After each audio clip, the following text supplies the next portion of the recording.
আজকের ভিডিওতে সবাইকে স্বাগত। আজকে আমরা দেখব একটি হ্যান্ড পেইন্টের টিউটোরিয়াল।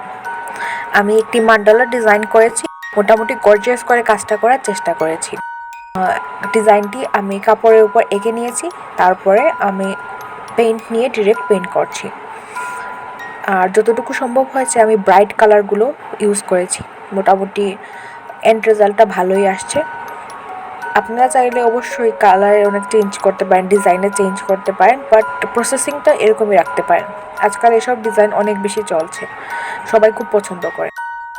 রং ইউজ করেছি আমি অ্যাক্রিলিক কালারের সাথে এনকে এবং বাইন্ডার সমপরিমাণ মিশিয়ে আমি রং তৈরি করে সেগুলো দিয়ে ইউজ করেছি। আমি চেষ্টা করছি যতটুকু সম্ভব হয় আমি টিউটোরিয়ালটি শেয়ার করি সম্পূর্ণ, বাট লাস্টের দিকে কিছু অংশটা করা হয়নি, বাট কাজ সব জায়গায় সেম। তো প্রথম দিকে যেরকম শেষের দিকটাও এরকম। এখানে লাইটেরও একটু সমস্যা ছিল। তো আমি কাজটা সম্পূর্ণ শেষ করার পরে রোদের আলোতে আমি সম্পূর্ণ ভিডিও শ্যুট করে রেখেছি, আপনারা ওইখানে দেখলে ভালো বুঝতে পারবেন। তো আমি মেইনলি ব্লু, রেড, অরেঞ্জ, মোটামুটি ভাইব্রেন্ট সব ধরনের কালারই ব্যবহার করার চেষ্টা করেছি যাতে কালারটা একটু ভেসে ওঠে। আর সাদা কাপড়ের উপর সবথেকে বেস্ট জিনিস হচ্ছে সাদা কাপড়ের উপর যে কোনো রং দিয়ে কাজ করা হোক না কেন সবগুলা রং কিন্তু খুব বেশি ভাসে। আর আমি একটা জিনিস করি যে কোনো কালার ইউজ করি না কেন আমি আউটলাইনটা সবসময় ব্ল্যাক কালার দিয়ে করি, তারপরে ডিজাইনটা আরও অনেক বেশি উভরে ওঠে। তো আপনারা আপনাদের ইচ্ছা মতো পছন্দের রং অনুযায়ী আপনার কাজগুলো করতে পারেন। তো সাদা কাপড়ের উপর করেছি এজন্য কোনো সমস্যা হয়নি, ডিরেক্ট আমি কাপড়ে পেইন্ট করতে পেরেছি কালার দিয়ে। যদি ডার্ক কালারের কাপড় হতো তাহলে ডেফিনেটলি আগে হোয়াইট বেস দিয়ে একটা বেস কোট করে তারপরে উপরে ভাইব্রেন্ট কালারগুলো ইউজ করতে পারবেন। এই পাঞ্জাবির কাজটা একটি অর্ডারের কাজই ছিল, কিন্তু অর্ডারের রেফারেন্স হিসাবে শুধু কালারটা চুজ করা হয়েছে এবং একটি মান্ডালা ডিজাইনের কথা বলা হয়েছিল।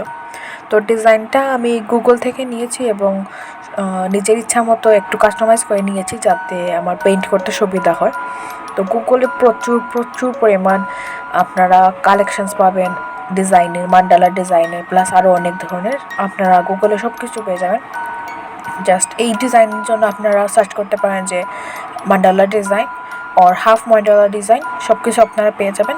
আর সাইডের যে বক্সের ডিজাইনটা সম্পূর্ণটা আমি নিজে এঁকেছি কাগজে। তো ওই ডিজাইনটার মতো অনেক কিছু হয়তো গুগলে পাবেন। আর যদি এই ডিজাইনটা চান তাহলে অবশ্যই ফেসবুক পেজে আমাকে নক করে এই ডিজাইনের পিক নিতে পারবেন এবং ওইটা প্রিন্ট করে তারপরে আপনারা কাগজ থেকে আপনার কাপড়ে ট্রান্সফার করে কাজ করতে পারেন, কিংবা আপনারা ডিরেক্ট চাইলেও এঁকে নিতে পারেন। দেখে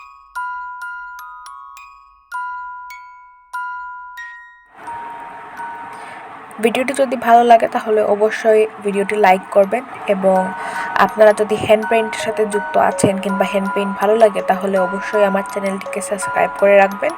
আমি এরকম হ্যান্ড পেইন্টের বিভিন্ন টিউটোরিয়াল আপলোড করি এবং আপনাদের সাথে যাই কাজ করি না কেন আপনাদের সাথে শেয়ার করার চেষ্টা করি। সবসময় হয়তো হয় না, বাট চেষ্টা করি যতগুলো কাজ করি সবগুলোর জন্য আপনাদের সাথে শেয়ার করি। চ্যানেলটি সাবস্ক্রাইব করে এবং কমেন্টের মাধ্যমে আপনারা চাইলে আমার সাথে যুক্ত থাকতে পারেন এবং কোনো ধরনের কোয়েশ্চেন থাকলে আপনারা ডেফিনেটলি করতে পারেন। আমি যথাসাধ্য চেষ্টা করব আমার এই ক্ষুদ্র এক্সপিরিয়েন্স থেকে যতটুকু পারি আপনাদের সমস্যার সমাধান দেওয়ার। কাপড়ে হ্যান্ড পেইন্ট করাটা খুব সহজই, কিন্তু একটু প্র্যাকটিসের প্রয়োজন হয়। আর সবথেকে বেশি যেটা জিনিস নিয়ে সতর্ক থাকতে হয় সেটা হচ্ছে পেইন্ট একবার লেগে গেলে কিন্তু উঠানোটা অনেক কষ্টকর হয়ে যায়। অলদো কিছু কেমিক্যাল আছে যেটা দিয়ে সাথে সাথে তোলা যায়, অনেক সময় অনেক স্টেইন থেকে যায়। এই জন্য চেষ্টা করবেন কাজ করতে সময় খুব ধীরে স্থিরে কাজটা যেন করা হয়। খুব বেশি তাড়াহুড়ো করতে গেলে কিন্তু একটু একটু ছড়িয়ে যেতে পারে বা ব্রাশ বাইরে চলে যেতে পারে, এরকম অনেক সমস্যা হয়।